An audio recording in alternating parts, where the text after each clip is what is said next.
First paper है उसमें हम बात करेंगे कि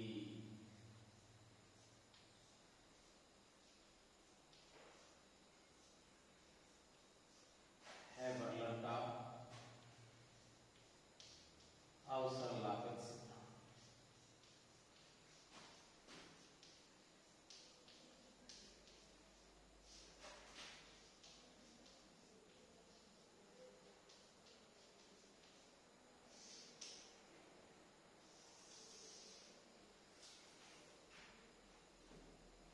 जैसा कि मैंने पूर्व में एडम स्मिथ का निरपेक्ष सिद्धांत, डेविड रिकार्डो का तुलनात्मक लागत सिद्धांत के बारे में बताया। डेविड रिकार्डो ने श्रम को समरूप माना, दूसरे देश में श्रम को अगतिशील माना और श्रम को ही उत्पादन का साधन माना, केवल एक साधन। अतः इस कंटेक्स्ट में हैबरलर ने कहा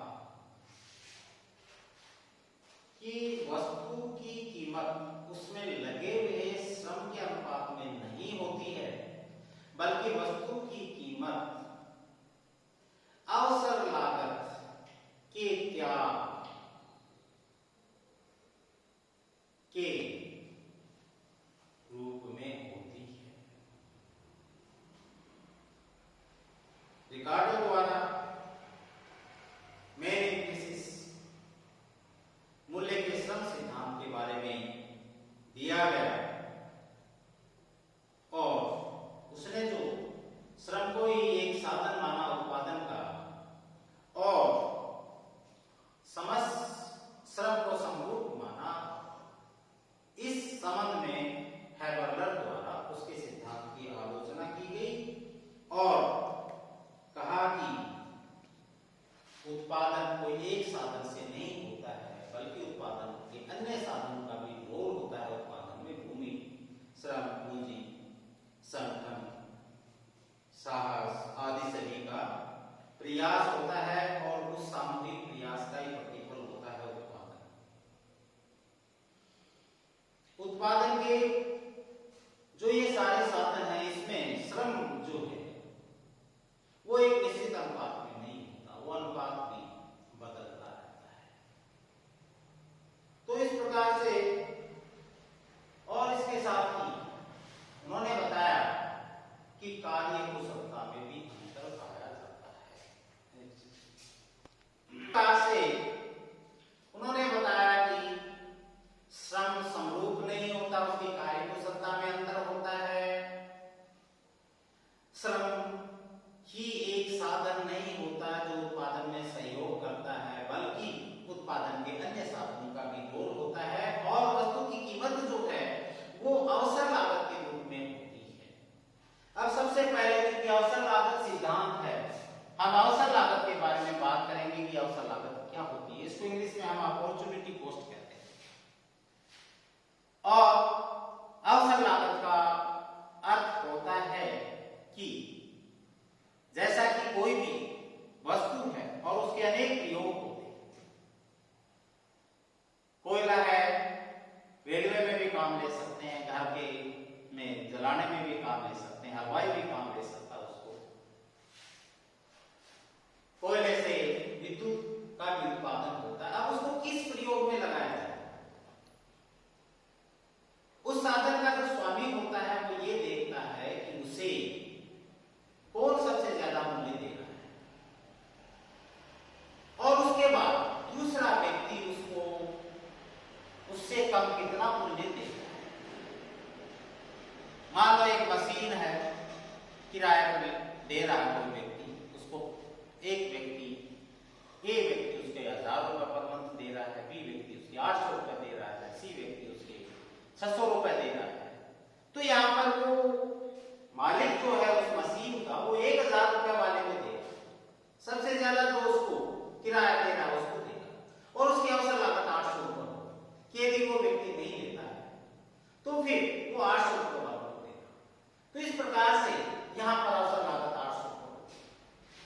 प्रकार से हम यदि बात करें किसान की बात करें, किसान जो है गेहूं या मक्का दो वस्तुएं हैं माने हम, तो यदि वो गेहूं उगा लेता है तो मक्का नहीं उगा पाता है, तो मक्का का उत्पादन उसके लिए अवसर लागत हो गया। तो इस प्रकार से ये अवसर लागत पर उसने जोर दिया है कि उसने कहा है कि वस्तु के उत्पादन के लिए किए गए वैकल्पिक उत्पादन के त्याग का अर्थ ही अवसर लागत कहलाता है। उसने अपने सिद्धांत में कुछ मान्यताएं मानी हैं। उसने कहा वस्तु और साधन बाजार है, उसमें पूर्ण प्रतियोगिता पाई जाती है। वस्तु की कीमत उसके सीमांत लागत के बराबर होती है। साधन की इकाइयों की कीमत प्रत्येक उद्योग में समान होती है। विभिन्न साधन पूर्ण रोजगार की स्थिति में होते हैं। प्रत्येक साधन की कीमत उसकी सीमांत उत्पादकता के बराबर होती है और दी हुई तकनीक के अनुसार उपलब्ध साधनों से वस्तुओं का उत्पादन सर्वाधिक कुशलता से किया जाता है। उपलब्ध साधनों की पूर्ति स्थिर होती है और इस प्रकार से ये कुछ उसने अपने सिद्धांत में मान्यताएं मानी है। तो हम बात करेंगे अवसर लागत के सिद्धांत की यदि हम व्याख्या करते हैं तो इसमें हम तीन प्रकार की अवसर लागत की स्थिति के बारे में बात करेंगे। स्थिर अवसर लागत की स्थिति, वर्तमान या बढ़ते अवसर लागत की स्थिति और भांसमान या घटते अवसर लागत की स्थिति। तो हम सबसे पहले इसमें स्थिर अवसर लागत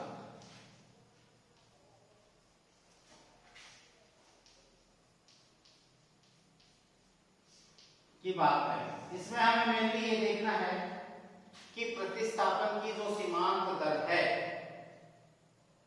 वस्तुओं के प्रतिस्थापन की जो सीमांत दर है वो इसमें स्थिर होती है। और सीमांत दर को हम प्रतिस्थापन की सीमांत दर को हम लिखते हैं delta Y upon delta X. और ये क्या होती है? कांस्टेंट होती है।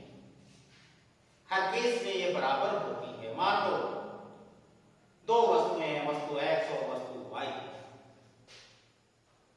और वो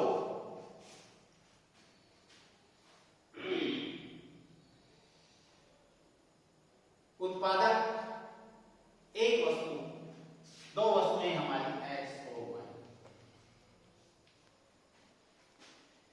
एक्स की एक इकाई अतिरिक्त प्राप्त करने के लिए वाई की जितनी इकाइयों का वो त्याग करता है उसे हम अवसर लागत कहते हैं। क्योंकि यहां पर स्थिर है तो ये वाई इकाइयों के त्याग करने की जो इकाइयां हैं, जो यूनिट्स हैं, वो समान रहती हैं। अर्थात यदि वो एक अतिरिक्त इकाई का लेने के लिए वाई वस्तु की दो इकाइयों का त्याग कर रहा है तो वो हर केस में दो ही इकाइयों का त्याग करेगा। ये नहीं कि एक का करेगा, कभी तीन का करेगा या पांच का करेगा, वो सेम रहती है। इसलिए delta Y upon delta X जो है ये समान रहती है। इसके अंतर्गत हम इसको डायग्राम के माध्यम से भी बता सकते हैं कि किस तरीके से ये स्थिति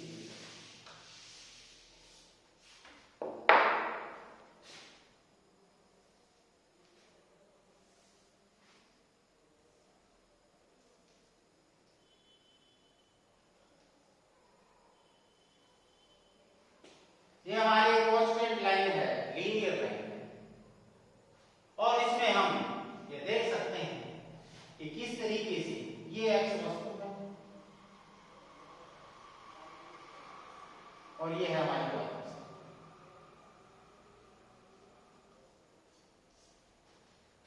हम एक इकाई प्राप्त करना चाहते हैं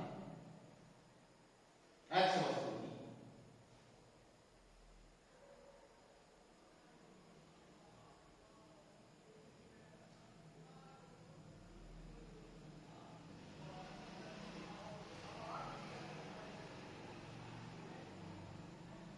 फिर हम 1 इकाई प्राप्त करना चाह रहे हैं,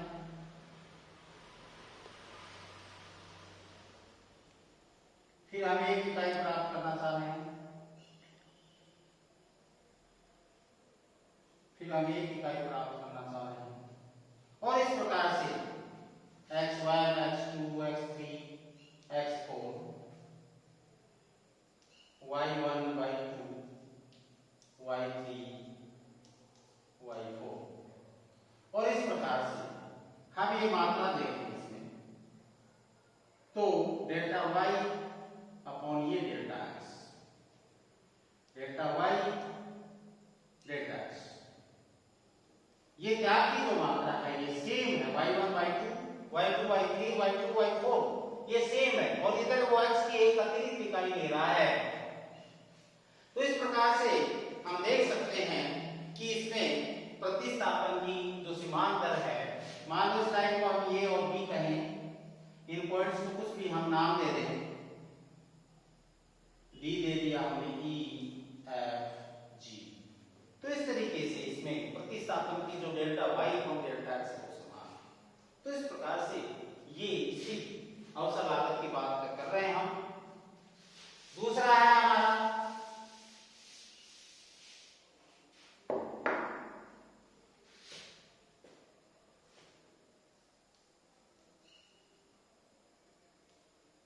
बढ़ती अवसर, इंक्रीजिंग अपॉर्चुनिटी कॉस्ट। इसमें x वस्तु की एक अतिरिक्त इकाई प्राप्त करने के लिए, उत्पादन करने के लिए उसे y वस्तु की ज्यादा इकाइयों का त्याग करना पड़ेगा, और उसी को हम बढ़ती अवसर लागत कहते हैं। डायग्राम के द्वारा हम इसको ड्रा कर सकते हैं। इसके अंदर जो हमारा प्रोडक्शन पॉसिबिलिटी कर्व है वो कन्वेक्स टू दी ओरिजिन होता है, sorry concave to the origin होता है, नतोदर होता है जिसको हम हिंदी में कहते हैं, और ये ए बी है, मान लो ओ एक्स वाई,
एक्स वस्तु और इधर है वाई वस्तु। तो इस प्रकार से हम देख रहे हैं कि जब ये कनकेव है, क्योंकि ओरिजिन है, इस मूल बिंदु के ओरिजिन है, ये नतोदर है, तो अब देख रहे हैं कि x की एक इकाई प्राप्त की तो उसने y1 से y2 का त्याग किया, ये डेल्टा y है, ये डेल्टा x है। फिर हमने देखा कि डेल्टा y ये है जो ज्यादा है पहले की तुलना में, x उतना ही है, एक अतिरिक्त इकाई है। तो इस प्रकार से हम देखेंगे कि इसमें बढ़ती अवसर लागत के अंतर्गत y वस्तु का ज्यादा त्याग करेगा वो x वस्तु की अतिरिक्त इकाई प्राप्त करने के लिए। तो इस तरीके से इसको हम बढ़ती अवसर लागत, इंक्रीजिंग अपॉर्चुनिटी कॉस्ट इसको हम कहते हैं। फिर है हमारा घटती अवसर लागत की स्थिति।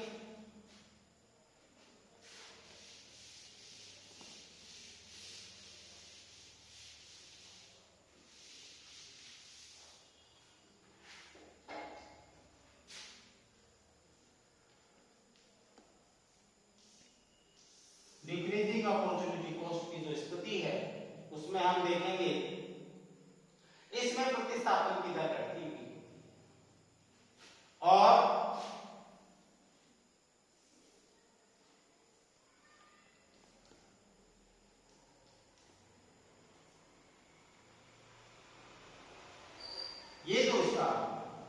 में प्रोडक्शन पॉसिबिलिटी कर्व ये कन्वेक्स टू दी ओरिजिन होता है, मूल बिंदु के उन्नतोदर होता है। तो इस प्रकार से इसमें हम देखेंगे कि क्या स्थिति है।